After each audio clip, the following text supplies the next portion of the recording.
Today, we're drinking some white Burgundy, but from a Napa producer. What is going on with the world?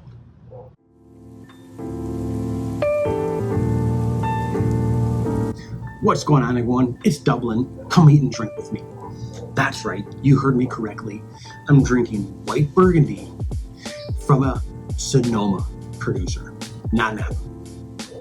And a premier Sonoma producer as well, Kosta Browne. What on earth are they doing making Burgundy? White Burgundy. They also have some red Burgundy, which we'll try in another video. This is the first time I've ever had this. When I saw this come across my email in my allocation list, I was like, what are these people doing? They're bringing grapes from all the way from Burgundy? Or are they making it there? There's a lot of questions, and I didn't get a lot of answers, to be honest. I researched the heck out of this thing to try to find out which vineyards it came from, with the Premier Cru, Village, whatever. Couldn't find that. All I could find was that it's from Meursault. And if you don't know Meursault, it is a very, very famous area in Burgundy. It's part of the Golden Triangle, which is this amazing golden, that's right, Chardonnay triangle that makes world-class Chardonnay in Burgundy. You get some of the most famous Grand Crus out of that Golden Triangle area. Meursault does not have Grand Cru, but they do have amazing Premier Cru vineyards. Very famous, very good. This place is one of the oldest towns and villages or whatever in all of Burgundy. Dates back to like the 1000s. They can trace back some of the vines planted in like 1090. You know, they're like fending off Vikings invading while they're planting new vines, going, it's worth it. Trust me. In another 1,000 years, this place is going to be lit. But all joking aside, this place is absolutely amazing. They make world-class Chardonnay, limestone soil, which is perfect for Chardonnay. And Meursault is no different. Same thing. They have limestone soil, absolutely beautiful wines, bold in character, very, very good, and highly sought after. So what is Kosta Browne doing here? Well, I think what they're doing is, what can we do with our new world style of wine producing? Because if you don't know Kosta Browne, they do have very highly extracted, fruit-forward wines. You will never mistake a Kosta Browne for Burgundy, ever. No matter how new you are to wine, you did a blind tasting, you would never mistake Kosta Browne as old world Burgundy, anything of the sort. So, interesting to see that they are coming from an old, super old town like Meursault and trying their wines and bringing their grapes over and trying to make wines in their style. So I just had to run out, grab myself a couple bottles, and see what was going on here. So let's get into it. So like I was saying, there are no Grand Cru. And if you watch my other videos, you know that I'm really interested in the whole cru system in Burgundy and trying to grade some of the Sonoma Chardonnays and Pinot Noirs in the Burgundy cru system. Is it good enough to be Grand Cru?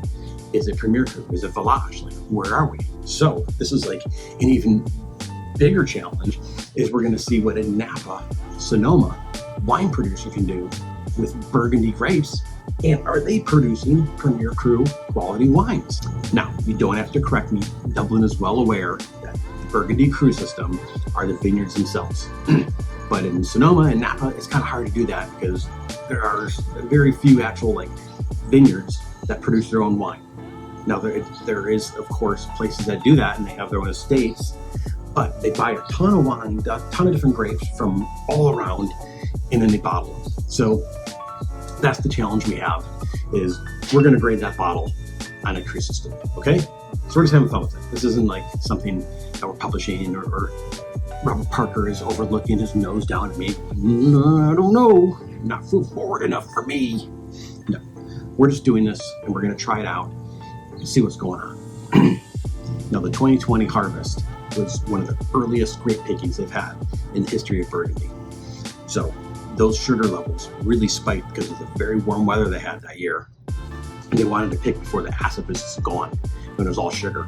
They don't want to be mistaken as a Napa Chardonnay. You get my drift. So this should be interesting being a Sonoma producer, doing a New World style wine with a very hot vintage. So it's kind of more in their wheelhouse than if it was a really cold, rainy year. You probably wouldn't know what to do with it. Probably just like capitalize the heck out of it. So this is kind of interesting, I found.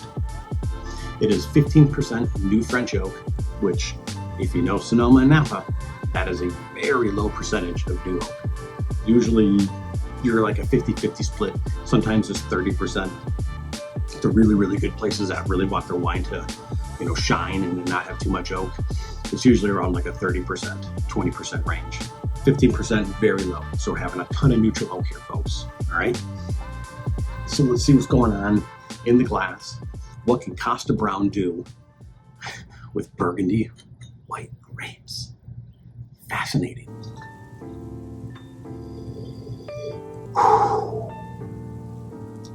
Okay.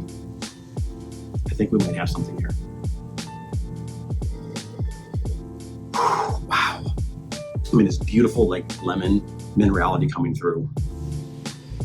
But there's like a nice creamy kind of freshness as well.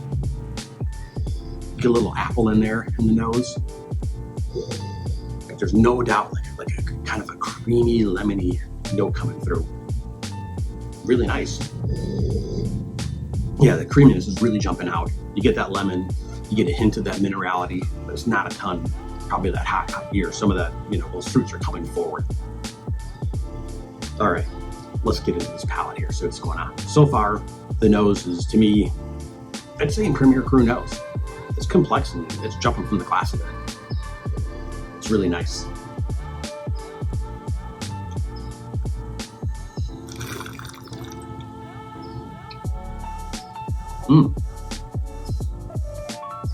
Wow. That is definitely Burgundy. You can tell it has just a touch of that New World style coming in, but it's definitely not overwhelming whatsoever. There's some nice kind of like stoniness up front, and then in the mid palate you get those beautiful like orchard type fruits, that apple, that pear coming through. Really nice acidic finish, giving some nice salinization going on here. It doesn't taste like a super hot vintage. So Kosta Browne, the winemaker, heck yeah, dude knows what he's doing, no doubt.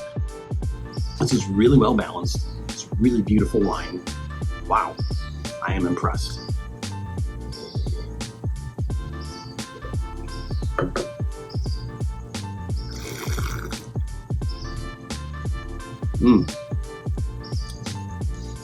And that finish, as well as a little bit of that minerality, you're getting kind of that limestoniness. There's like a really nice kind of almondy note coming through.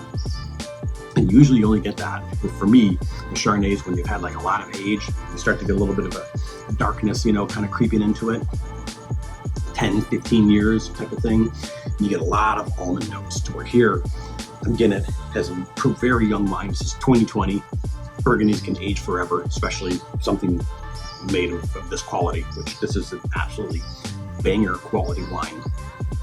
Absolutely, no doubt about it. People know what they're doing. They're sourcing these from some really good grapes. I would not be surprised at all if you found out through some digging and maybe, some exchanging of some paper notes and finding some secrets out, that they source from Premier Cru vineyards. I wouldn't be surprised at all. And, well, yes, I would definitely rate this as Premier Cru. Now, if it was Village, sure, would be definitely on the very, very high-end side of the Village. You'd be talking like $90 Village type style wines. But I would say, to me, this is like something that you can buy out of Burgundy. You'd be in the easily $100, $115 range for Premier Cru Burgundy, no doubt. It says great balance, beautiful structure. This thing could age, but is also drinking really well now. Just really, really lovely wine.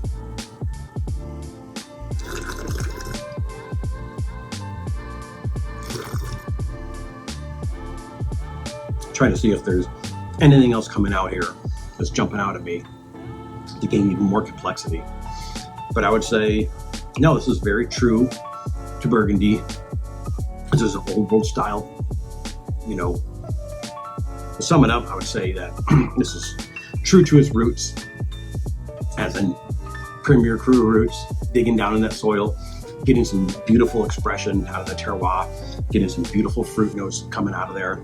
You have that nice lemoniness, hint of minerality, some hazelnut, crisp apple, absolutely, orchard fruits, like just absolutely singing in the mid palate. And they had a beautiful finish with a little bit of minerality, a little bit of that almondiness, and a very nice, bright, acidic finish. It's a really good wine. I mean, absolutely. I don't know how accessible this is. I don't know if you can run out and grab yourself one, because you absolutely deserve it. And you should try this out because it's pretty phenomenal. But I bet if you sought it out online, I'm sure there's some bottles floating around there. And definitely check this out. See what a legendary Sonoma producer can do with some Premier Cru Burgundy grapes. And well, to be totally honest, like I kind of was hoping that they would just fall on their face here a little bit, but they didn't. They proved Dublin wrong, and I'm pretty happy for it because I'm stuck with this bottle tonight, and I'm gonna have some beautiful chicken piccata with this, and I think it's gonna pair perfectly.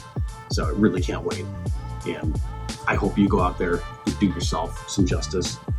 Get yourself a nice bottle, enjoy life, take a bite out of that orchard fruit, just like in this wine, because gosh darn it, you deserve it. Cheers.